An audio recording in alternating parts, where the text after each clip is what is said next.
Hello and welcome to the Voice of Intuition podcast.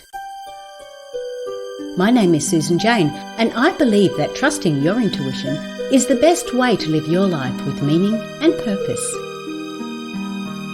Each week you will hear about how you can connect, develop and trust your intuition through the wonderful array of guests we have on the show and my own personal experiences.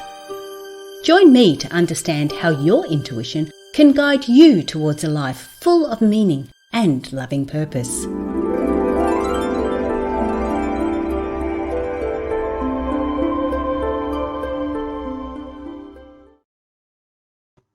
Hello and welcome to the Voice of Intuition podcast. My name is Susan Jane and I'm your host for the podcast. Now today we are talking about, I've got to tell you this first. Why I'm really excited about talking to John is because when I was doing all my spiritual work and all getting an understanding of lots of different things, I used to love doing these personality tests and trying out all these different areas that can help you and different tools and different things that we look at to help you get more of an understanding of who you are and where you're going and what you want. And that's what I'm really looking forward to with John today, because he is going to help us with passion and purpose. He is going to help us get an understanding of what it is we like, who we are, what it is we like, where we want to go. And it's really exciting because we get so many aha moments when we can look outside of us to see within us. It's really, really exciting. I know that was a little bit, okay, over the top. But I'm not going to say any more because I am going to have John on the podcast. Welcome, John.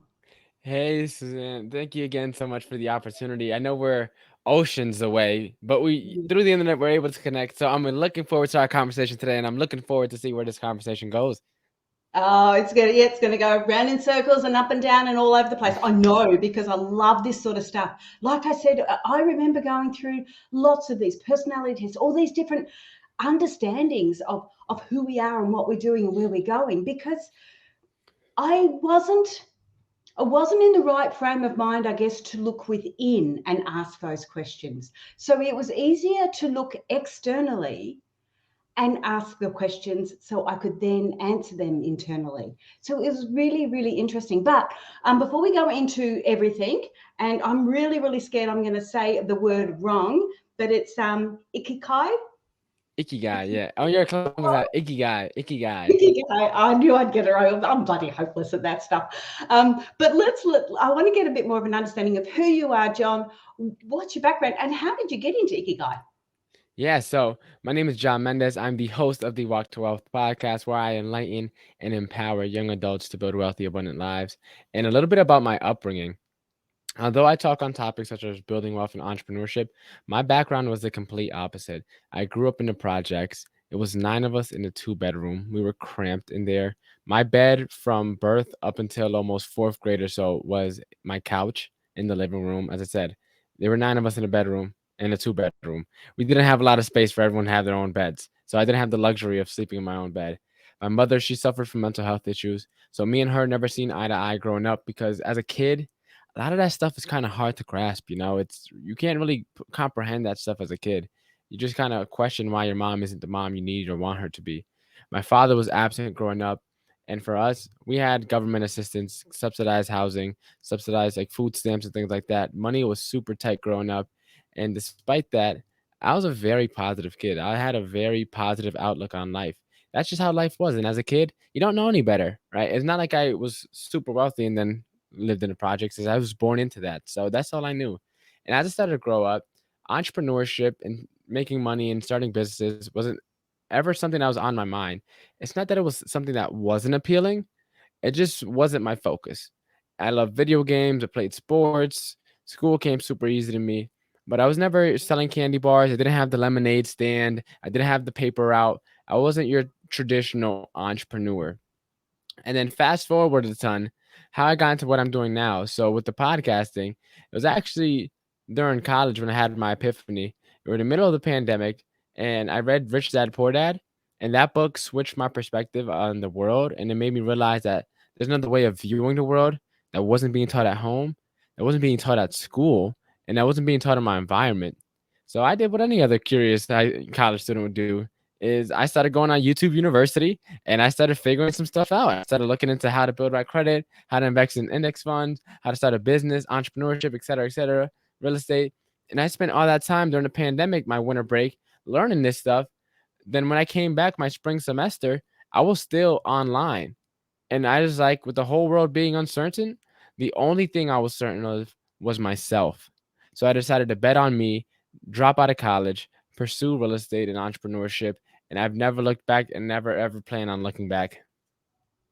Wow. I loved Rich Dad Poor Dad. I know exactly what you mean. And it is so easy to get into that mindset, especially when you're living it, because you were in that area. And until you actually can see or read or get an understanding, instead of just looking at other people and envying them, you actually go there and you actually do something about it. So that is really cool. And makes me feel a little bit old because you're just so young. I probably read Rich Dad Poor Dad 100 years ago. But I must admit, I started my podcast just as the pandemic kicked off too. So I'm pretty not far behind. I'm actually not far in front of you as far as that goes. All right, so John, you've got a fantastic podcast, guys. Too. We'll put that down on the ticker tape there. It is called Walk to Wealth, and you can see it on the walktowealth.com website. But jump on and have a listen to that one. So, John, when you've gone through and you've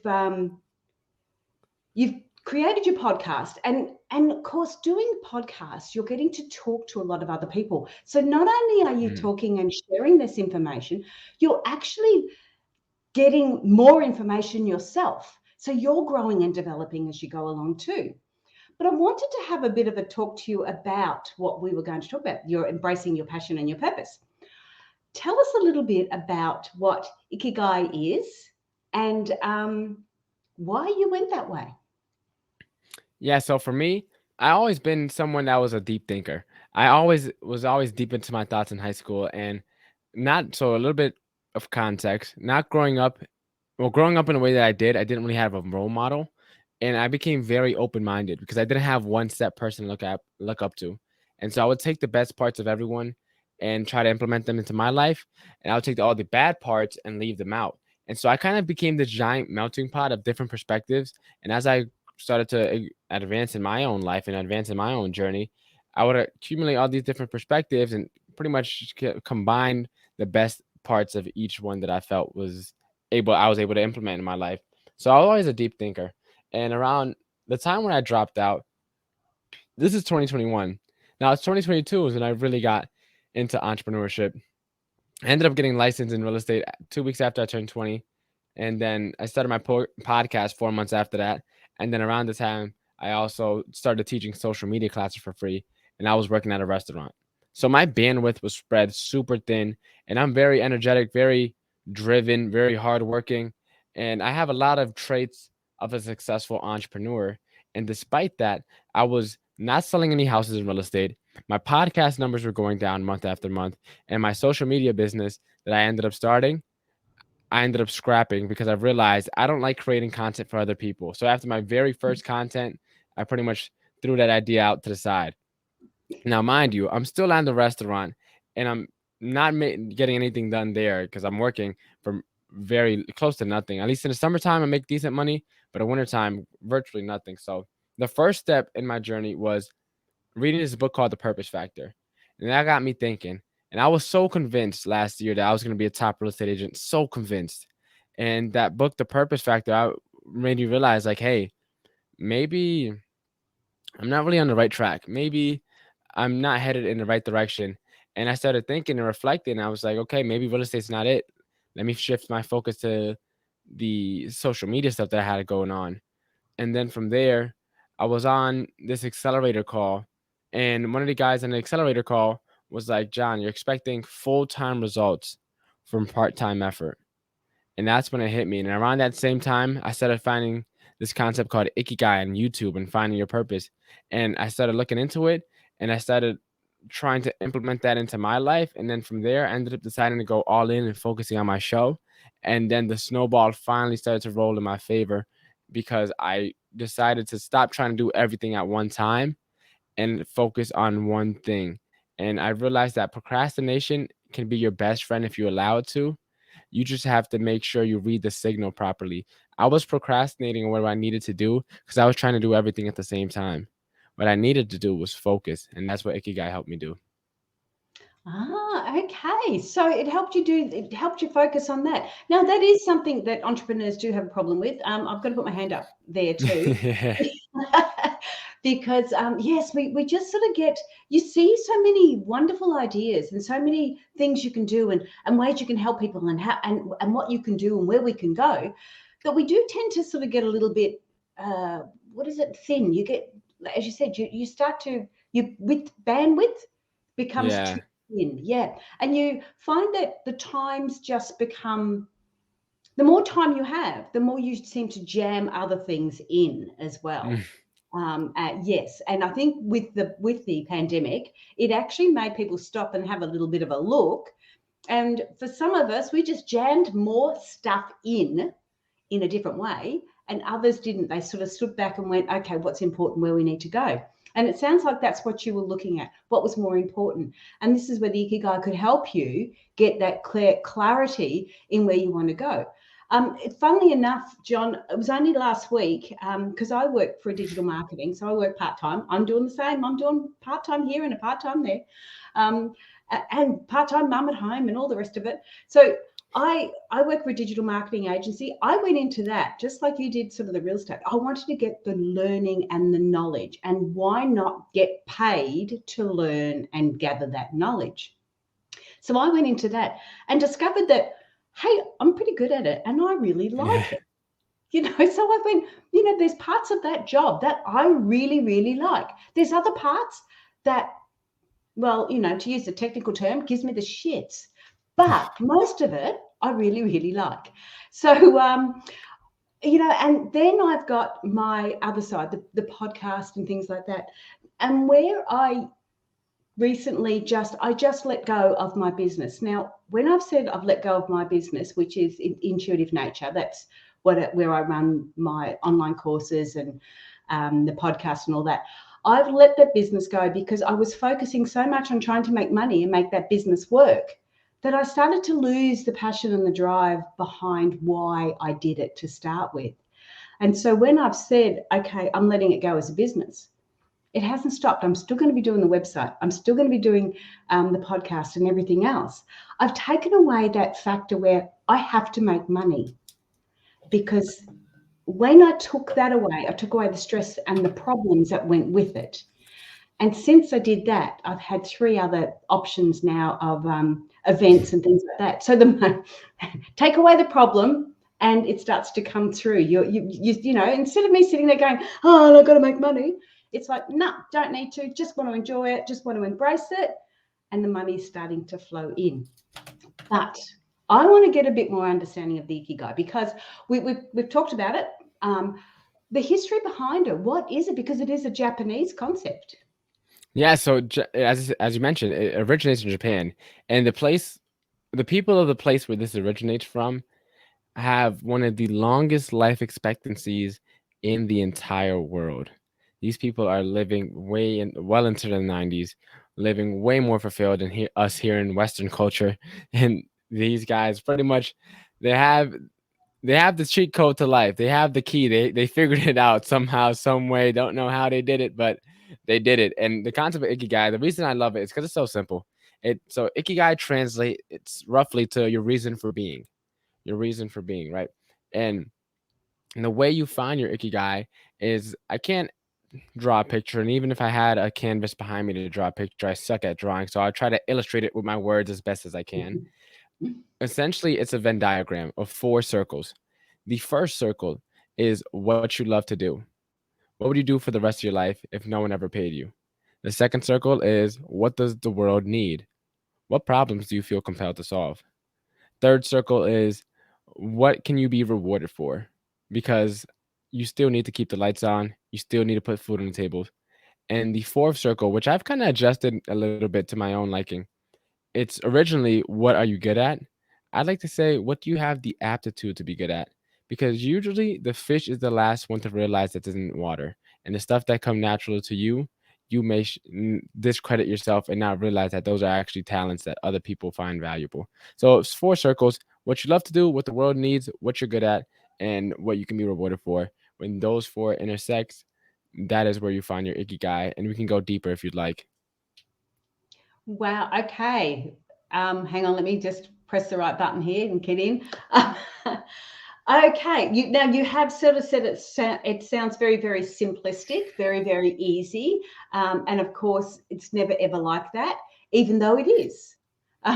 It really is. I mean, it is quite simple, but when you start to go, like Yeah. you said, with what are you good at, it is a really, really challenging thing because you don't realize what you're good at because you just take it for granted. I used to have people say to me, "Oh, you're so intuitive," and I'd go, "No, everyone can do that. Like that's nothing." And I didn't realize that everyone can't do that. It didn't. You don't realize, like you say, a fish doesn't realize they're in the water until they're out of it. So it's really easy, but really challenging to answer some of those Yeah. questions. And then of course, me being who I am, a little bit of a theory tester, I had to go in and have a look. And when you're saying there's these circles, the four different areas, but the four different areas interlock. So they Hmm. interlock with each other in the four circles, and then Yeah. they interlock in all four of them, and that's this very, very center, the very, very heart of it is your ikigai. Yes, Yeah. exactly. Okay. So when you're doing this, how do you get an understanding of purpose driven? How do you get an understanding of your passion and your purpose? Yeah. So that's a great question. So let's dive a little bit deeper now into it. So step number one, what do you love to do? This is where you're actually going to write down your passions. Now, for a lot of people, they tend to add their own flavor on things, right? When they dance, they add their own flavor. When they get dressed, they add their own flavor. When they say words, they add their own flavor to the words. And that could also shoot ourselves in the foot a little bit because if ever you ask 10 people what the define passion, you probably get 10 different answers. So, the dictionary definition of passion, according to Oxford, is a barely controllable emotion.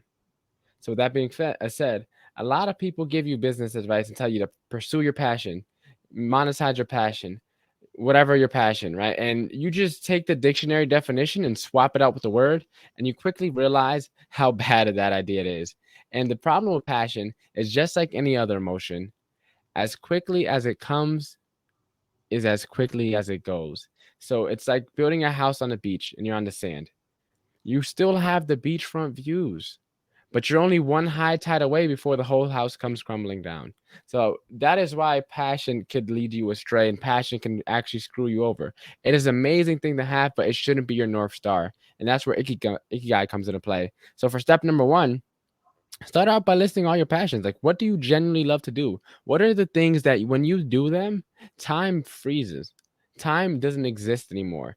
For me, it was playing sports, talking to people, networking, going on adventures, traveling. Like, you list down everything that you would do for the rest of your life if no one paid you a single penny, as I said earlier, right? List down all the things. Also, list down all the things that you used to love as a kid. Sometimes the things that we're meant to do are the things that we bottled away when you were younger and didn't explore further. So start reflecting, go back and deeper and figure out what were all the things that you love to do growing up and write down all the things that you love to do now currently. What are some of the things that you genuinely enjoy doing? So that's step number one. Step number two now, what does the world need? Now write down a list of every problem you feel compelled to solve. Every single thing that you feel you could help with. And once you list all the things down, some people might not be able to come up with a list. So you might have to try an inverse way of thinking. Instead of listing down every problem you feel compelled to solve, write down everything that annoys you, every single thing, right? Because one guy or gal was tired of waiting in line, and then boom, we have self checkout. Now, no one waits in line at the grocery stores because someone was probably annoyed and didn't want to wait any longer, and was like, there got to be a better way. So if you can't if you don't have things that come to mind when you come think about problems that you want to solve, think about everything that annoys you, and that's usually a great start, right? Now, for step number 3, what can you be rewarded for? Now, as I said earlier, you still have to make ends meet. So a lot of the time we do this volunteer work, we do charity work, and it's great and all, but as I said, we still have to pay our dues. So figuring out ways that you can be rewarded. We're both podcasters, so I'm gonna just use us as an example. We Yep. could take on advertisements. We could do sponsorships. We can do subscriptions. We could do affiliate marketing. We could convert our listeners into clients of our business. We can do promo swaps. We can do ad swaps. We could charge guests. There's so many different ways that you could be rewarded with podcasting. You don't have to do all of them. You can pick your favorite. And whatever it is that you want to do, find ways to get monetized for it. And then step number 4, what do you have the aptitude to be good at? Sometimes you might have to go to someone else. For me, I found that I was quote unquote good at social media marketing long before I ever thought that I was good at social media marketing. And that's because I was in a mastermind filled with real estate agents, and I made a quick Facebook post of like 5 quick tips for social media for making videos. And then the moderator, I mean, not the moderator, the host of the mastermind was like, "Hey, John, do you mind teaching a class on this?" And I straight up said, like, "Hey, I never taught a class before." And she was like, "John, let us know when you want it scheduled." And the rest is history. So sometimes get someone else. Start interviewing people. Start asking people, "Hey, what would you come to me for advice for? When you think of me, what do you think of? What do you think I'm good at?" And then start reflecting as well. What are some of the things that I do without thinking? For example, a lot of us know how to drive. Most of us can do that without thinking. It doesn't take much conscious work. So list out all the things that you can kind of almost do in your sleep, that you could do without much effort, without much thought. And now you should have this giant list of things that you do. The next step after you have the giant list is to find one that intersects across all circles. For example, for me, as I said, what do I love to do? I love talking to people. I love networking. That's what we do here in these podcasts, all right? That's circle number 1, check. Circle number 2, what does the world need? For me, I was talking about wealth building and thinking abundantly. That's because that's exactly what I liked growing up, right? And I do that with my podcast. So there you go. Podcast checks off 2 boxes so far, or 2 circles. Then number 3, what can be rewarded for? I just went through the exercise with you about getting rewarded for podcasting. So now that's 3 circles that it checks off. Circle number 4, what are we good at? I was told I have the gift of gab. I may be a little biased, but I could talk your head off if you let me. And I'm very extroverted. In podcasts, you're talking all the time. So I have a natural aptitude to do podcasting. So podcasting checks off all 4 circles for me. So that's what I'm pursuing. And with purpose, you want your purpose to be your North Star, because your purpose is something that transcends you. Your purpose is something that's bigger than you. It's something that may never be accomplished in your life, but you're still striving towards, like almost like MLK. If you were familiar with U.S. history, MLK, he was fighting for black rights. Never got to see the end, but he was fighting for it, knowing that he probably would never see it. To go back to the Bible, Moses, he was supposed to lead people out of the desert. He never got to see people to the other side, but he was leading people. He was leading to, and a lot of the times with our missions, with our purpose, there's things that we won't ever be able to accomplish, but we're in continual pursuit of, and that's the things that drive us. Like for me, I may never be able to help all the young adults that are on the planet, but I'm damn well going to try, and I'm gonna keep on trying for as long as I'm alive, right? And that's the difference between something like a purpose and your passion. Whereas your passion just comes and goes, your purpose is something that's bigger than you. It's something that you probably won't ever be able to reach or achieve, but you're in continual pursuit of. Wow, I love how you've put that, John. That's amazing. I have heard that before, and I took it on board too. The last time I heard that, it's definitely true. The passion will come and go, and it's lovely to have that passion because you've got a drive and you've got determination. But yes, it will come and go. You will have good days and you will have bad days. But a purpose is something that we may not ever reach, but you're always striving for it, and it gives you that real good depth. That's where your core values are really starting to come in. So I really that's beautiful. I love that. But I have to ask then, what is your purpose? Yeah, so my purpose, I might have teased it a little bit, but my purpose is to enlighten and empower young adults to build wealthy, abundant lives. I came to this realization because, as I said, I didn't have a lot of this stuff that I'm talking about now. I didn't have this knowledge when I was growing up. Growing up in the projects, you don't see a lot of abundance, affluence. This I was fortunate to see because I had friends in public school. In public schools, you have people from all over the place and all different backgrounds. And I had some pretty like well-off friends, or at least their parents were well off.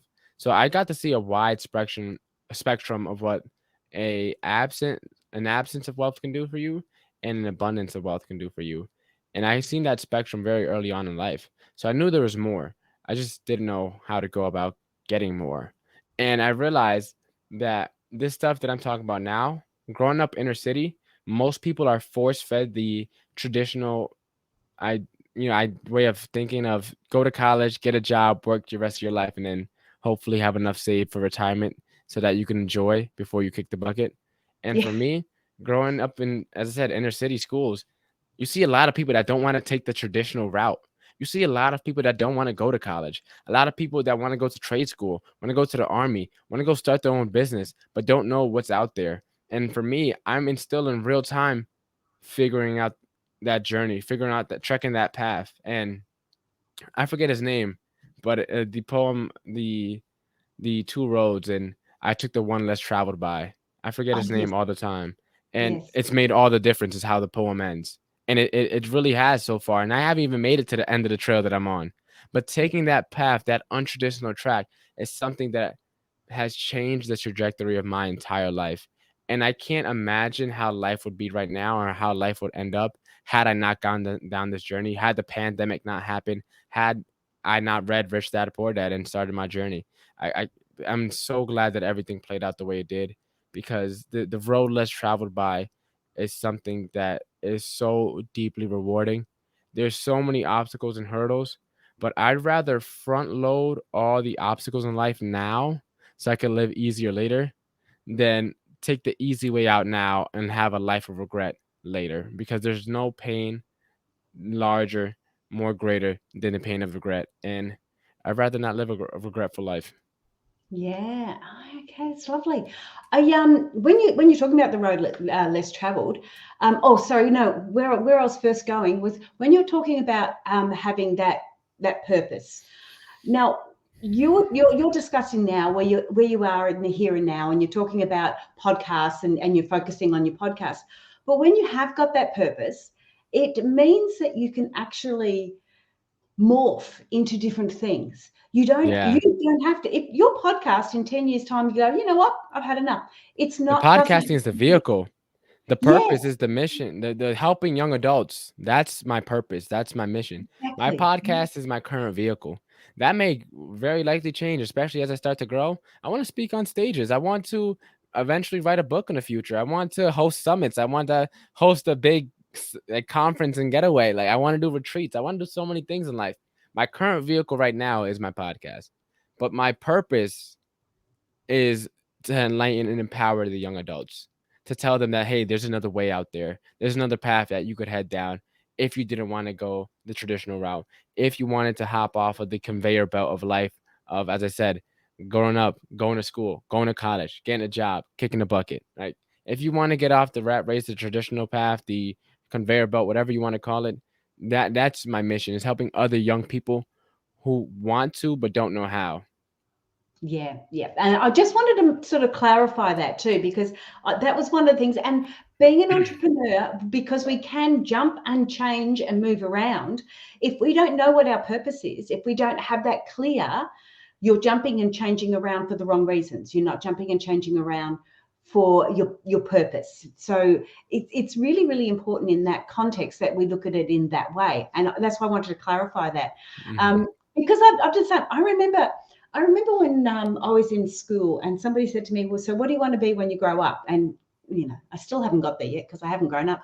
But one of the things I said, all I could say to them is, I want to help people. And as soon as I said I wanted to help people, I had no idea what that meant. I didn't understand work or careers or anything else. But straight away, they tried to put me into a box. Oh, you want to be a nurse? No, nah. I want to help people. Oh, so you want to be a doctor? No, I want to help people. Oh, so you want to be, and they tried to box me into this, like you say, mainstream area, oh, well, if you can't be anything, you'll have to be a secretary, like, and they were the choices, or a teacher. They were the choices that we had. It was like, no, I don't know what it looks like, but I know what my purpose is. And I didn't understand what the word purpose was, but I all knew from the very, very word go at primary school, I wanted to help people. I didn't know what that looked like. I didn't know what it meant, but I knew that was, now I know it was a purpose that was obviously a lot deeper than I realized. And I have jumped from here to there. I have done a lot of things trying to find the right niche for me to be on that purpose. And why I talked about the podcast and that is because basically there never was podcasts in my days when I first started, so that was not an option. Showing my age now, that was not an option. But what I'm trying to sort of say is that because the job you're doing or what you're doing now has so much passion in it, which is where the passion comes in, it can change and be free to change, but stay on track. Yeah, Yeah, no, so 100%. It's being long. Bruce Lee talks about being like water, right? And you have to take the form of whatever is calling you at that point in time, depending on the season that you're in life. And being able to mold and adjust and adapt is something that is essential to survive as an entrepreneur. And it's not like you're an employee for a business. You have to do everything, especially starting off on your own. And if you're not able to adapt, for example, right now with all the stuff going on with the AI stuff, like AI isn't going to take over anyone's job, but someone that knows how to use AI better than you most certainly will take over your job. And that is the depending on which industry you're in. But like if you're in marketing, yeah, you pretty much you have to adapt. You have to get with the tide. You have to roll with the punches. You have to be able to mesh and to pretty much like evolve depending on what your situation, your environment calls for. And if you stay too rigid, I mean, yeah, you could probably find success if you have a really good business model, but even the best businesses have to adapt. For example, let's talk like all the big banks, right? At least in the US, they all have contactless, tap to pay cards. Why? Because people want the convenience. So of course they're all big banks and they have old money that goes way back in time. If one of them just decided like, hey, I'm not gonna, I'm gonna stay with, swipe, and I'm gonna be swipe only, then they probably wouldn't have adapted the chip, and then they definitely wouldn't have adapted the the tap to pay, and they would have been, clients that would have said like, hey, I'm going to switch my bank. This is inconvenient. I want to tap and go. I want to do XYZ. And so it's like, as I said, if you have a solid business model, you'll be able to find some success. But in the long run, if you don't adopt a little bit and evolve a little bit and change to what's required into in the marketplace, you're pretty much going to eventually get yourself kicked out the game. Yes, absolutely. Yeah. And that's what it's all about. It is about adapting. I have just popped up on the ticker tape here that you actually have a free gift, which is called, it's an ebook, and it is called 4 Steps to Unleashing Your Purpose. So I had to say this because we've got that understanding of the 4 different areas there and how they intermingle and how we can find those. And that's what I really liked when you explained, trying to find those continuity between the 4 areas. And you're talking about podcast. Well, podcast is talking, and it's coming into all those different areas. And you know what's really funny? Actually, I have to just say this. You're saying you're extroverted. You know why I like podcasts? It's because I'm introverted.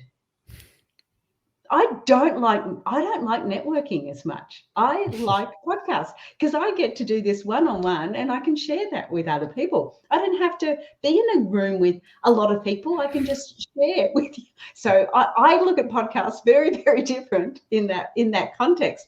And yet I like doing public speaking. So Yeah, it's funny how we will find things that suit us, and we need to make sure we pick them out and get that understanding of it. But your book, I believe, will help us do that. Yeah, it's one of those things, and it's super quick. It's one of those, I'm building the plane as we fly, and I'm adding more to it constantly, just because I'm learning more. My thoughts are getting more honed as I talk about this more, and I'm adding more and more into it. I'm also creating it myself, so bear with me a little bit. I am not a book formatter, so that's probably been the hard part. A lot of the stuff with entrepreneurship, it's like you figure a lot of the stuff out on your own, and it gets you good at a lot of different things. But there's this old saying when most people forget to quote the entire thing, but it's a jack of all trade, master of none, but still better than a master of one. And it's like a lot of these different tricks and tools you kind of just pick up on your journey of entrepreneurship. Like for example, formatting an ebook. Like that's something I never thought I would do, but I was able to figure it out. Yeah, I had to do the same with mine, and it's a huge learning curve. You write your book, and then you get somebody to read it, and it's like, oh my goodness, and then you have to format it all, and oh yeah, and then funnily enough, it's not until you sort of get towards the end and you go, oh, now I understand it all, and you have to go back and redo it. And then you're like, oh damn. So yes, I do totally get that. And one of the things that I've actually have said about entrepreneur and that side of things is because we do have to do so much, but it really gives you a clear understanding when you're ready, when you're starting to bring in the money, if you're starting as an entrepreneur and then you're bringing in some money, it gives you an understanding of what you want to um, pay people to do and what your expectation is of that. Because I know when I'm doing, when I wrote my book and things like that, I found it was very, very valuable to get it edited properly. It saved my time, but I could see how much work it was. So getting it edited by somebody was valuable to me. Even though I had to pay that money, it was valuable. And we start to get that understanding because I've built websites, I've done this, done that. When you know how much time it takes and what it's about, it's not so hard to pay somebody to do it. Yeah, And you're no, getting it. definitely. And it's a Yeah. And one-time investment. And learning how to do it on your own first pretty much teaches you how to not get scammed, because then yes. when someone says, "Hey, I'll charge you $10,000 to format a little thing," and it's like, man, I could do this like 2 hours. I just don't want to do it in 2 hours. I'd rather just have you do it. Why are you paying me $10,000 for this, right? You get a good understanding of how the actual scope of the work gets done and how long it takes to get done, so that you don't get screwed over. Yes, yeah. That's how you put it. I just put it the long-winded way. Yeah. That's exactly it. But if you want to jump onto the book, it is called Four Steps of Unleashing Your Purpose. I will have the link down below so you can click onto Yeah. there. You'll see it as it goes past on the little ticker tape. All right. So what is next? I want to get an understanding. So you've gone through and you've done the Four process steps. of that. How long did that take you to do that process? To It write wasn't the like I history? sat down one day and decided to think about it all my life. But as I watched tons of YouTube videos first. I have a bad thing where I don't just watch one YouTube and get after it. I probably watch like 30 YouTubes like videos on the same concept and just mash my brain with as much information as possible. And I watch my videos on double speed. So I'm torching through these videos. I consume information at a massive rate and I just stuff my brain with it. And then from there, then I started pretty much guessing on podcasts. And as I was guessing on podcasts, talking about what I just shared and learned, I was one of the best ways to learn is to teach. So I got Yes. all this information. I started reflecting on my own life. And as I'm reflecting and learning, I started guesting on shows and talking about this very same concept. And I've been able to hone in a lot. And now that I've been on the guesting side of the podcasting, it just reinforced my love for podcasting, knowing that I'm in the right track right now and I'm in the right space. And doors started to open, opportunities started to open, blessings started to come. And it was like, man, if only I just focused and locked in sooner, this would have been such a different process. But you live, you learn, right? And it's all a lesson. So I am very grateful for my journey. And of course, I can be like, oh, if only I knew this sooner. But I'm already starting relatively extremely early in life than most people. So it's like just being grateful for every step of the journey and learning and reflecting on the lessons. It probably took me, as I said, well, all 2022, I was super distracted. So when I originally broke into entrepreneurship is because I wanted to get into doing real estate. And that was February of 2021 when I dropped out. And then I decided to focus on podcasting. It was around December of 2022. So I guess a little over 2 years, it finally I came to the conclusion that I wanted to focus on, like, really focus on podcasting for the short term. But I found the concept of Ikigai around close to November-ish of 2022. So I guess 2 months since I found the concept of Ikigai, but it was a long journey of reflecting and thinking and overthinking and, you know, questioning myself, and then Ikigai just helped me to kind of narrow it down. But short answer, 2 months. Long answer, 2 years. Yeah. I was going to say 2 months is very quick, but it is. It is getting that understanding, and sometimes we've already got it. We just need to see it in that format. We need to just write it down and Yeah, go, and oh, simplify it. yeah, yeah, absolutely. Well, thank you so much for being on the show, John. That was really cool. I like how you put it forward, and I love this concept. I'm actually going to go and have a little play with it. I have to be honest, Hmm. and see what it's all about. Do you have any last words that you want to share with us before we go? Yes, and it's something that I was thinking about. So, quick funny story. I ended up guessing on a podcast literally not too long ago, and the podcast, I was reading the title right because the host sent me, yeah, the list of questions, and the title of the podcast episode that they were gonna name the show was "The 6 Steps to Leading an Abundant Life." And I forgot that there's something on my one sheet that says something about that. So I'm about to be interviewed, and I'm there panicking because I'm like, yo, where on earth do these guys get this question from? I don't have anywhere on my bio that talks about this. I'm gonna have to pull something out of my butt and figure it out. Like, I don't know what I was gonna say or what I was gonna talk about for an entire hour. And I ended up coming with something. Um, and one of the things that I came up with, I think it was like step number four or five in that 6 step process, is pretty much progressing. And I use this analogy of driving on the freeway in the middle of a rainy night with a storm and clouds and it's foggy, right? You can't see very far ahead, right? You have your high beams on and it's storming, it's foggy outside, it's dark. You might be able to see only 5 feet ahead. That's 5 feet enough, right? You just drive up until where you can see, and then you go a little bit further, and then you go a little bit further. And as you start progressing, as you start moving forward in life, the sun starts to clear up, the clouds start to clear up, the sun starts to shine, and sooner or later, you'll be able to see the horizon. You'll be able to see down the road, but you would never get there if you stay in the storm. And that's a lot of the time with entrepreneurship. You got to go in the chasm, in the valley of darkness, and you may not be able to see the light at the end of the tunnel. But if you stop in the middle of the tunnel, you'll never end up seeing it. So as you start progressing, you may not see how it all turned out. Think of a GPS. I had another metaphor just to make it illustrate it even more.